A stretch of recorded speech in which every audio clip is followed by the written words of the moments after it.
Egg roll নামটা কে দিয়েছে জানি না, কিন্তু এই খাবারটার নাম যখনই শুনি তখনই কিন্তু খিদেটা দ্বিগুণ হয়ে যায়। আজকে এগরোলটা করবো একদম অন্যভাবে। একটা ছোটো বাটির 1 বাটি ময়দা নিয়েছি, লবণ, হলুদ আর একটু জিরে দিয়েছি, জিরে গুঁড়ো।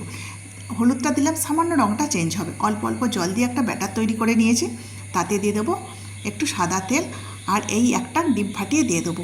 এই ডিমটা ফাটিয়ে দিতেই এগরোলটা কিন্তু একদম অন্যভাবে তৈরি হবে, আর ঝটপট রেডিও হয়ে যায়, ঝামেলাও বেশি কিছু নেই। আর ডিমটা দিয়ে ভালো করে ফেটিয়ে নিয়েছি, দিয়ে এবার তাওয়াতে একটু তেল দিয়ে দিলাম, তাওয়াটা গরম হয়ে গেছে।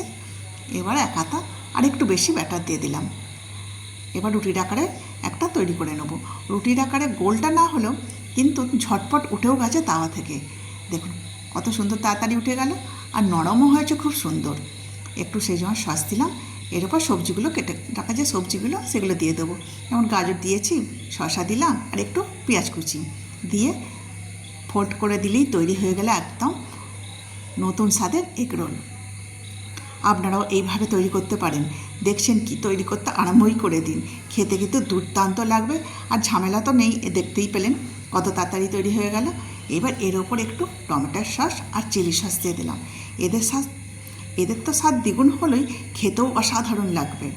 চলুন, ভালো লাগলে ভিডিওটা একটা সাবস্ক্রাইব করে, আমার চ্যানেলটিকে সাবস্ক্রাইব করে আমার পাশে থাকবেন। মেয়েকে বললাম, দেখ খেয়ে দেখ, একটা নতুন স্বাদের আমি এগরোল তৈরি করেছি। মেয়ের খেয়ে তো দারুণ বললো, আর আমারও খুব ভালো লাগলো, আমার রান্নাটাও সার্থক হলো।